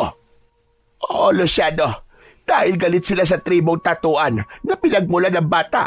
At isa pa, si Joko daw ang posibleng pumatay sa kanila pagdating ng takdang panahon at lilipol sa mga aswang na gaya nila. Ngayon hawak na nila ang bata. Tsak papatayin nila ang apo natin. Anong gagawin natin, Luciano? Caridad, huwag ka mag-alala. Nagtitiwala ako sa bertud. Ano ka mo? Ano bertod? Ang medalyon, Caridad. Hinukay ko dahil kailangan. At dala yon ni Joko ngayon. Akala ko ba, kinalimutan mo na ang paggamit noon? Dapat sana'y ganun ang plano ko. Pero dahil sa mga nangyari, wala akong ibang alam na paraan kundi gamitin uli ang agimat para sa kaligtasan mo. At ngayon ay para sa kaligtasan na ni Joko. Sa loob ng bahay, kasama ni Medrano at Pablito si Joko upang puntahan ang pinagkulungan nila kay Nana Caridad. Ganon na lamang ang kanilang gulat nang makita na bukas ang kulungan at wala na sa loob ang matandang babae. Aba, amo! Amo, nakawala siya! Nakawala ang matandang babae! Hindi mo inayos ang kandado ng kulungan, kaya nakawala siya! Nasaan ang Lola Caridad ko? Hindi namin alam. Diyan sa kulungan na yan nakakulong ang lola mo eh. Pero nakatakas siya. Amo, anong gagawin natin ngayon? Pabayaan mo na ang matandang gurang na yun. Tutal, hindi naman talaga natin siya kailangan. Ang batang kasama natin ngayon ang importante. Salamat at wala na rito si Lola Caridad. Siguro, magkasama na sila ni Lolo Luciano. Sabi nga ni Amo, ay hindi naman talaga sila importante dahil ikaw lang ang kailangan namin. Ano po bang gagawin niyo sa akin? Malalaman mo rin mamaya, bata. Pablito, ikaw na muna ang bahala sa batang yan at may mga dapat lang akong ihanda. Iahanda ko ang mga kailangan sa ritual na gagawin para sa gagawin pag-aalay sa batang yan. Iniwan na ni Medrano si Pablito habang mahigpit na hawak sa braso ang batang si Joko. Napaisip na nagtataka ang bata sa mga sinabi ni Medrano. O ano, narinig mo siguro yung sinabi ni Amo? Gagawin niyo akong alay? Oo naman, dahil dapat ka mawala bata, dahil ikaw ang banta sa aming lahi. At bago ka pa dumating sa takdang gulang, ay dapat ka nang gawing alay, na siya ring magiging kamatayan mo. Hindi maaari ang gusto niyo. Wala ka nang magagawa pa. Hindi ako papayag na gawin yung alay. At kung merong dapat mamatay ay kayo yun. Dahil masasama kayo. Pinatay niyo ang pamilya ko at ang mga katribo ko. Minsan pa ay naalala ni Joko ang naging kalupitan sa kanilang mga ninuno at katribo ng mga aswang nakauri ni Medrano at Pablito. Nagpupuyos ang kalooban niya dahil sa galit at puot. Mga hayop kayo! Kayo ang masasama! Sayang lamang ang galit mo, bata. Wala ka nang magagawa. Mahigpit ang pagkakahawak ni Pablito sa braso ng bata at planong ipasok sa kulungan na dati pinagkulungan kay Lola Caridad.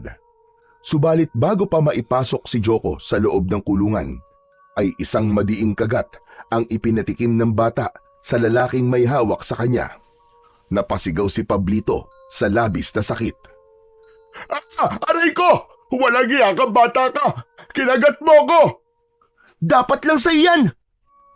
Dahil sa lakas at diin ng pagkakakagat ng bata sa braso ni Pablito, ay nabitiwan niya si Joko. Kaya sinamantala yun ng bata upang makatakbo siya papalayo. Hoy! Saan ka pupunta? Huwag kang umalis, bata! Bumalik ka rito! Lako po! Malilintikan ako nito kay Amo! Hoy! Bumalik ka rito! Mabilis ang kilos ni Joko. Bago pa siya nagawang habulin ni Pablito, ay nakapagtago na siya. Pero alam ng lalaki na hindi pa nakakalayo ang bata. Kaya lamang ay ininda nito ang ginawang pagkagat ni Joko. Madiin ang pagkakakagat na lumikha ng sugat. Aray ko! Ang sakit ng braso ko ah! Walang iyang batang yon. Bumaon ang ngipin niya. Samantala, humanap naman si Joko ng ligtas na lugar na kanyang mapagtataguan. Pero hindi pa siya nakakalabas ng malaki at lumang bahay. Dito muna ako magtatago. Hindi nila ako dapat makita dahil siguradong tututuhanin nila yung sinabi kanina ni Mang Pablito. Gagawin nila akong alay. Ibig sabihin papatayin nila ako. Hindi ako makapapayag na gawin nila sa akin yun. Sa labas naman ng lumang bahay ay hindi pa rin umaalis ang mag-asawang Tata Luciano at Nana Caridad. Hindi nila kayang umalis doon na hindi kasama ang bata. Hindi maaaring wala tayong gawin, Caridad. Anong gagawin natin, Luciano? Papasok tayo sa loob ng lumang bahay na yan. Ililigtas natin si Joko. Pero Luciano, lubhang mapanganib ang mga lalaking yun na nasa loob. Mga aswang sila. Paano natin sila haharapin kung naroon kay Joko o medalyon na sinasabi mo? May iba pa akong inihanda, Caridad. Ano naman yun, Luciano? Ang buntot ng pagi na matagal ko ng armas. Nabitbit ko yon. Maging ang lubid na ibinabad sa tubig asin na may kasamang bawang. Magagamit natin itong sandata laban sa mga aswang. Papasok na ba tayo sa loob ng bakuran ng lumang bahay? Oo, Caridad. Mahalaga ang bawat sandali. Baka kung ano na ang gawin nila kay Joko. Kaya naghanda na ang mag-asawa upang pumasok sa loob ng bakuran, maging sa mismong sa loob ng bahay, dahil doon dinala ng dalawang aswang si Joko. Galit na galit naman si Medrano nang malaman ang nangyari. Isang malakas na batok ang pinakawalan nito na tumama kay Pablito. Hungang ka talaga kahit kailan na! Aray ko naman, Amo! Masyado ka mapanakit! Paanong hindi kita sasaktan? Malaki kang gunggong! Malaking kapalpakan ang ginawa mong hinayupa ka! Hawak mo na! Pinakawalan mo pa ang bata! Amo, kinagat ako Ayan nga, tignan mo ang braso ko. Nag-iwan pa ng marka kanyang ngipin. Napakalalim ng pagkakabaon. Ano bang pakialam ko dyan? Baka gusto mong ako naman ang kumagat sa'yo at puntiryahin ko ang leg mo. Amo naman, magkakampi tayo, di ba? Oo nga, pero nakakapingo ka na maging kakampi, Pablito. Paano ngayon yan? Saan natin hahanapin ang batang si Joko? Amo, kumalma ka lang. Andyan lang yun. Hindi yung basta makakaalis dito. Hindi yung basta makakalayo. Kaya alam ko nariyan lang yun sa malapit. Baka nga narito pa sa loob ng ating bakuran at hindi pa siya nakakalabas. Gano'n naman pala. Ano pang hinihintay mo, Pablito? Hanapin mo na siya. Naihanda ko na mga gagamitin sa pag-aalay. Ang batang yun na lamang ang ating kailangan. Sige na, kumilos ka na, Pablito. Bilisan mo! Opo, amo. Ito na nga po. Wala nang nagawa si Pablito, kundi ang sundin ang utos ni Medrano. Hindi pwedeng magalit uli ito sa kanya, kundi higit pa sa ginawang pagbatok ang posible nitong gawin. Nakapasok na rin ang dalawang matanda sa bakuran ng malaki at lumang bahay na tirahan ng dalawang aswang.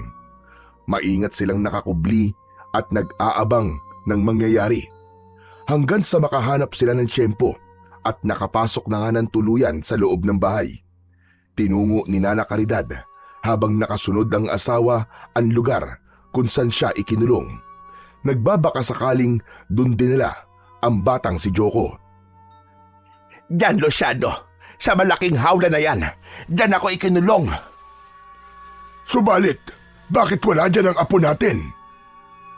Nagtataka nga rin ako, Luciano, kung nasaan ang bata. Bakit wala siya sa loob ng malaking hawla na yan? Baka sa ibang silid siya ikinulong. Sana nga ay ganun, Luciano. Pero lubhan na ako nag-aalala. Baka pinatay na nila si Joko. Hindi mangyayari yung Caridad. Bago pa nila mapatay ang apo natin, tiyak na magkakaroon muna ng matinding paglalaban. Dahil taglay niya ang medalyon, hindi magiging madali para sa kanila na patayin ang bata. Pero Luciano, nasaan ang apo natin? Hindi kaya, katulad na nangyari sa iyo kanina, nakatakas din siya. Abay, sana'y ganun nga ang nangyari. Hindi pa rin umaalis sa kanyang pinagtataguan si Joko. Bagamat naiinip na siya sa pagtatago, pero mas ligtas siya sa kanyang kinalalagyan. Habang paikot-ikot naman si Pablito at pilit na hinahanap ang kinaroroonan ng bata. Makita lang kita, bata ka. Titirisin talaga kita. At kung kanina'y kinagat mo ang braso ko, leeg mo naman nakakagating ko, buwisit ka. Nanggigigil na talaga ako sa'yo. Samantala, hindi naman tumulong si Medrano sa paghahanap sa bata, kundi nagbalik ito sa loob ng kanyang kwarto, humarap sa isang bahagi ng silid at doon ay lumuhod at umusal. Kung ano man ang dahilan ng ginagawa niyang yun, ay siya lamang ang nakakaalam. Subalit, tiyak yun na may kinalaman yun sa plano niya kay Joko. Matyaga pa rin sa paghahanap at pag-iikot si Pablito. Malakas ang kutob niyang hindi pa nakakalayo ang bata. Habang patuloy sa paghahanap ang lalaki, ay nakarinig siya ng ilang kaluskos at tila may bagay na bumagsak. Aha! Sabi ko na nga andito pa ang batang yon. Wala ka ng kawala ngayon. Humanda ka sa akin! Pilit na pinakikiramdaman ni Pablito ang pinagmulan ng ingay na narinig niya. Saka ito dahan-dahang lumapit. Mas naging matibay ang kutob ng lalaki nang malakas na pagbahing ang kanyang narinig. Batang sipudin, makikita na kita. Diyan ka lang pala nagtatago sa likod ng mga tambak na lumang gamit, ha? He! Huli ka!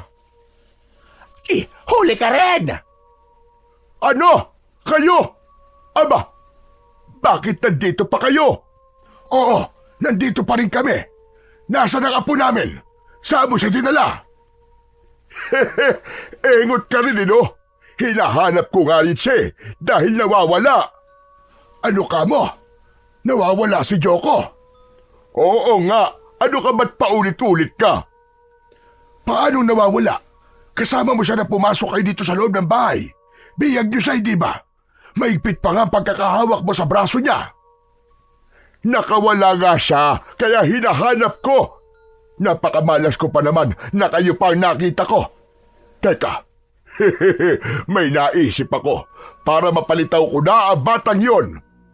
Anong iniisip mong hayop kang aswang ka? Ano pa nga ba? Di magkasama ko kayong ilalagay sa kulungan. Ewan ko na lang kung di pa lumitaw ang batang yon. Dahil tsak na hindi yung papayag na ikulong ko kayo. Kung kakayanin mo kaming ikulong, bakit hindi? Sige, subukan mo lumapit sa akin at makikita mong hinahanap mo. Buntot ng pagi yan ah. Oo, subukan mo lang lumapit sa amin at hagupitin kita nito. Tignan ko lang kung ano mangyari sa'yo kapag lumatay na ito sa katawan mo. Tinatakot mo ba ako, tanda? Hindi kita tinatakot dahil gagawin ko talaga yon. Sige, subukan mo lumapit na damuho ka. Hindi natakot si Pablito. Lumapit nga ito kay Tata Luciano. Ngunit bago pa man ganap na makalapit ay inihataw na ng matandang lalaki ang hawak na buntot ng pagi at agad na lumatay yun sa katawan ni Pablito. Pumalaw sa sakit ang aswang. Kakaiba ang kirot na dulot ng pagdampi nito sa katawan ng aswang. Aray ko! Walang hiya ka, tanda! Ang sakit nun! O ano? Gusto mo pa bang ulitin ko? Sige, Luciano, isa pang hagupit para matigil na yan sa kanyang kayabangan. Isa pang malakas na hagupit ang pinakawalan ni Tata Luciano. Muli ay pumalahaw ng malakas si Pablito. Kasunod ng malakas na palahaw niya ay ang pagbabago ng anyo nito. Naging isang aswang na kurkur na handang atakihin ang dalawang matanda. Sumusobra na kayo.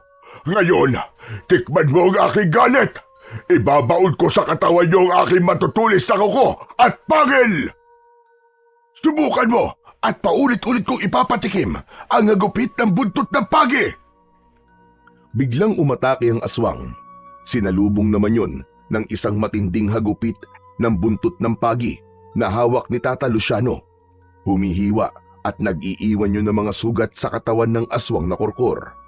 Lalo lamang nagwala sa galit ang aswang sa ginawa ng matandang lalaki. Caridad, hawakan mo itong buntot ng pagi. Ituloy mo ang paggagupit sa aswang.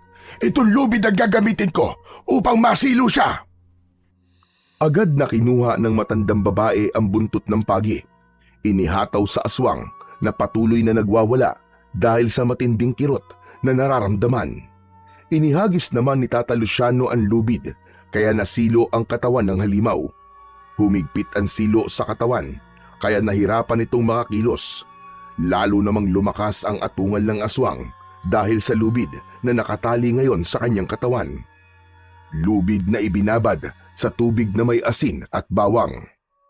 Ang malakas na palahaw ay kanina pa naririnig ni Medrano, kaya nagmamadaling lumabas ito sa kanyang kwarto at ganun na lamang ang pagkagulat niya dahil nakatali ang aswang na si Pablito.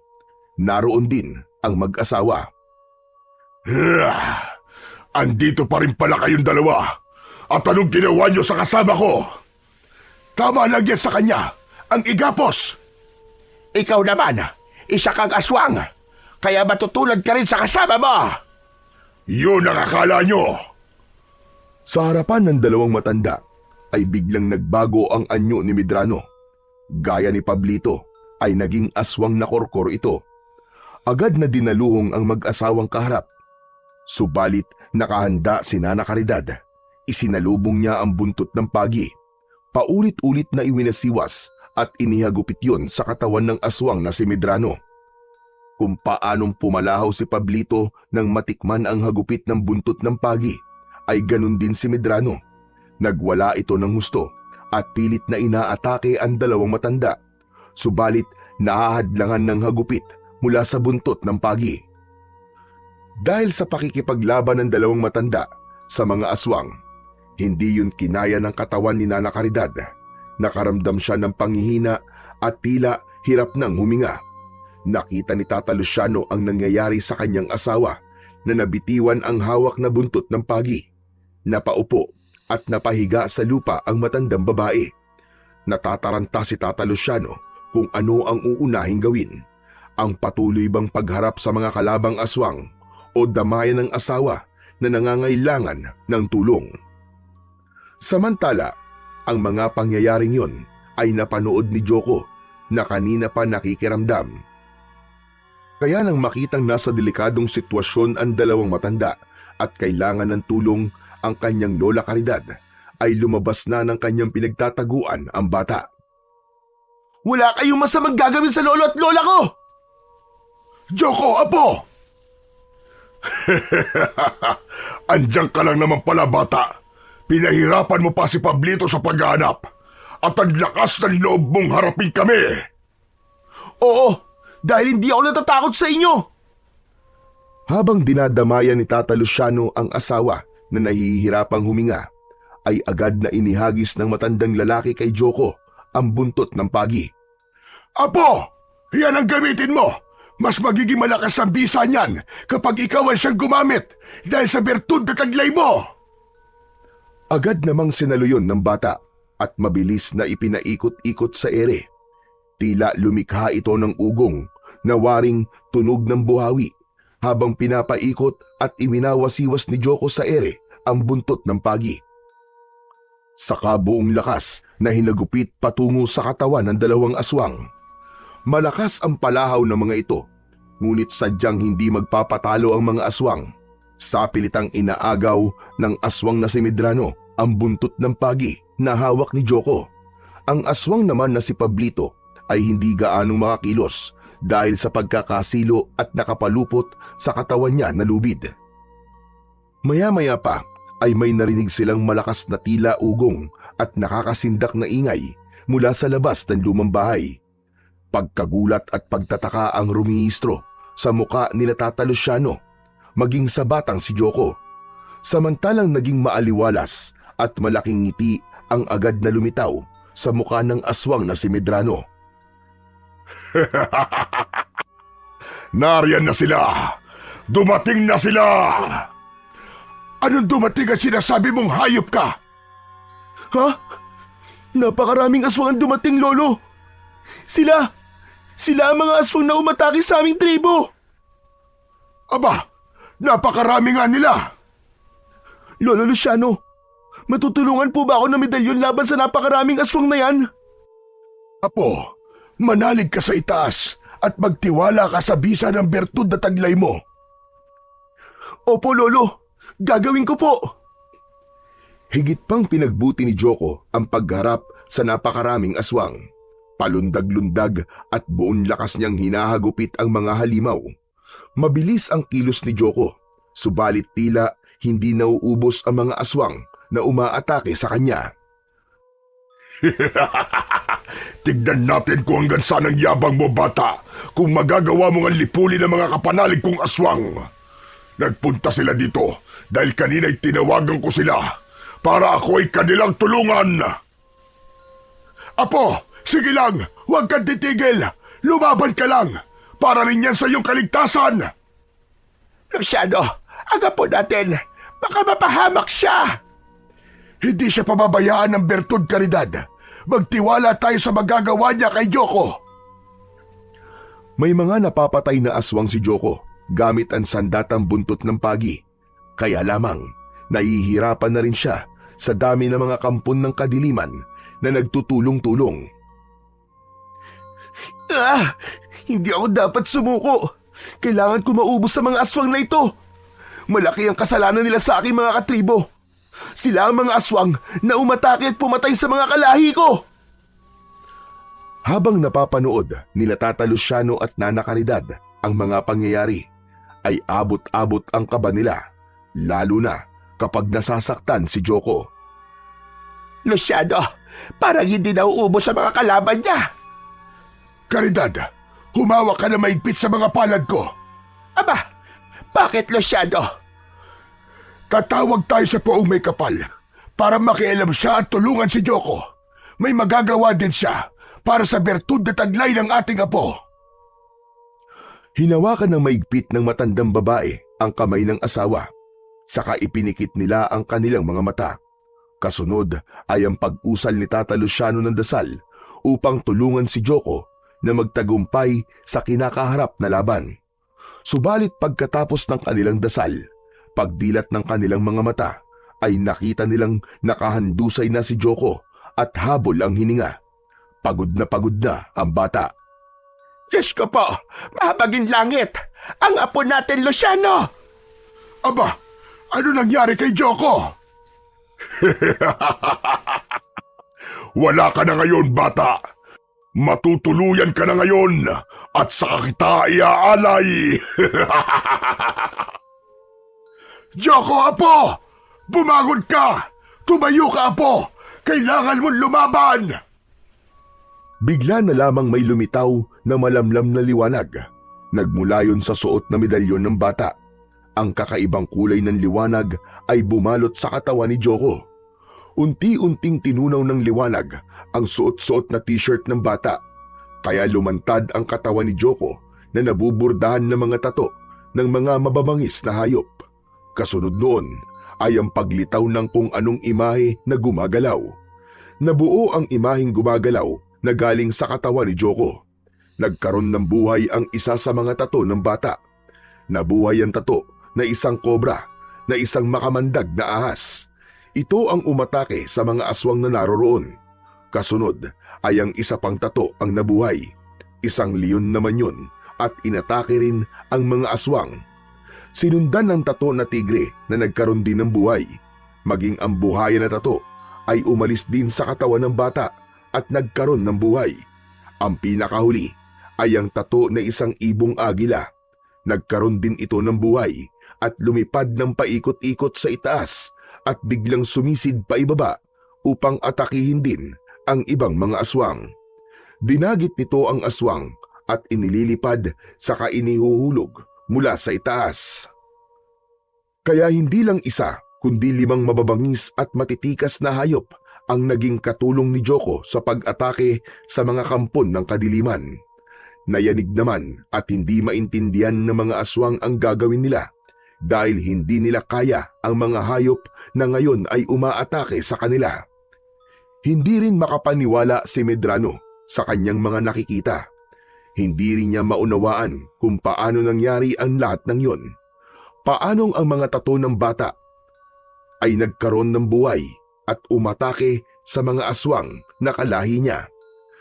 Nagpatuloy ang sagupaan ng mga aswang at ng mga hayop. Hindi sila tumitigil hanggat hindi nauubos ang mga halimaw na naroroon. Nang matalo ang mga dumating na aswang, ay nanatiling kalmado lang at nasa isang tabi ang mga hayop na mula sa tato ni Joko. Hindi mawari ni Medrano at Pablito na noon ay nasa anyo na ng pagiging tao kung ano ang kanilang gagawin. Alam nilang wala na silang kawala ng mga sandaling yon. Nagtangka pang tumakas ang dalawa, subalit biglang lumundag sa daraanan nila ang galit na leon. Umaatungal ito at nakabuka ang malaking bibig, kaya napaurong ang dalawa. Amo, lagot na! Wala na tayong kawala ngayon! Baka gawin tayong pagkain ng leon na yan! Kasalanan mo ito, Pablito! Kasalanan mo! Aba, amo! Kasalanan ko pa talaga! Oo, dahil inutil ka! Hinayaan mo matakasan ka ng bata! Tignan mo ngayon ang nangyari! Hoy, mga hunghang! Huwag na kayo magsisihan! Lolo Luciano, ang galing! Ito po naging bisa ng bertud na ipinahiram niyo po sa akin. Tama ka, Apo. Hindi ko rin nakalain na kakaiba magiging bisa ng bertud sa'yo. Ngayon po ay naiintindihan ko na kung bakit kahit maliit pa po ako ay tinatuan na po ako ni Ama ng mga mababangis na hayop dahil sila pala magiging tagapagligtas ko. Upang hindi makatakas sina Medrano at Pablito, ay lumapit sa kanila si Tata Luciano at iginapos ang mga ito gamit ang lubid. Maigpit silang itinali. Nagpupumiglas naman ang dalawang aswang dahil sa kakaibang hapdi na dulot ng lubid. Sa bawat pagdampinon sa kanilang katawan ay tila napapaso sila. Saglit pa ay isa-isa nang naging puting usok ang mga hayop na tumulong kay Joko. Pumailan lang ang puting usok at pumasok yon sa katawan ng bata. Pagkadakay, nagbalik ang mga tattoo ng hayop sa katawan nito. Subalit ang natirang puting usok ay nagpaikot-ikot sa harapan ni Tata Luciano, Nana Caridad at Joko hanggang unti-unti itong nagkaroon ng imahe. Imahe ng mga taong kilalang-kilala ni Joko. Nagpakita kay Joko ang espiritu ng kanyang mga mahal sa buhay na pinatay ng mga aswang sa kanilang tribo. Nanlaki ang mga mata ng bata.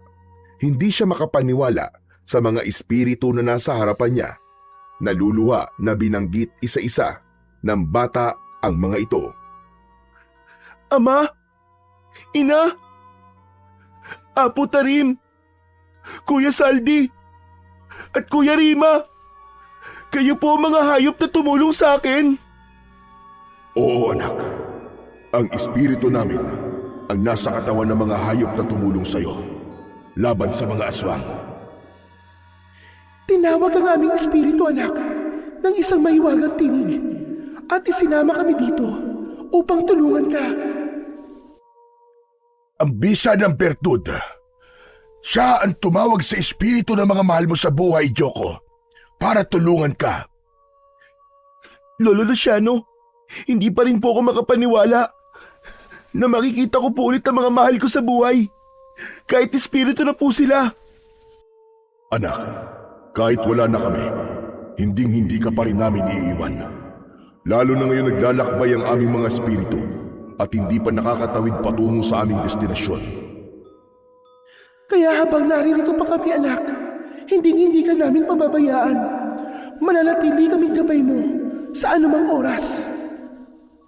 Masaya kami na may mga taong kumukup sa iyo at totoong nagmamahal. Alam naming totoong ipinapakita sa iyong pagmamahal ng Lolo Luciano mo at Lola Caridad mo. Opo, Ama. Alam ko pong mahal na mahal po nila ako. Kahit buhay po nila, ay itataya po nila para sa kaligtasan ko. Kaya naman, anak, pakamahalin mo rin sila, katulad ng pagmamahal mo sa amin ng iyong ama. Anak, magpakabait ka at huwag mong kalilimutan na mahal ka namin. Pagkatapos nun ay nagpaalam na ang mga espiritu ng pamilya ni Joko. Umagos ang luha sa mga mata ng bata. Magkahalong lungkot at kaligayahan ang kanyang nararamdaman ng mga pagkakataong yun. Nilapitan naman ni Tata Luciano at Nana Caridad ang bata.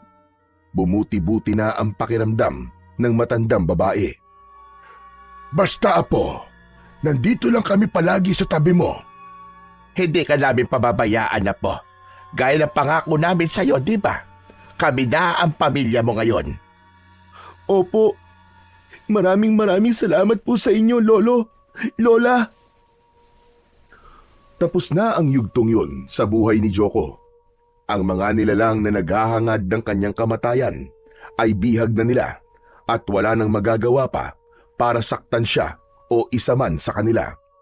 Kailangan na nilang bumalik, subalit hindi nila maaaring basta na lamang iwan sina Medrano at Pablito na noon ay nakagapos.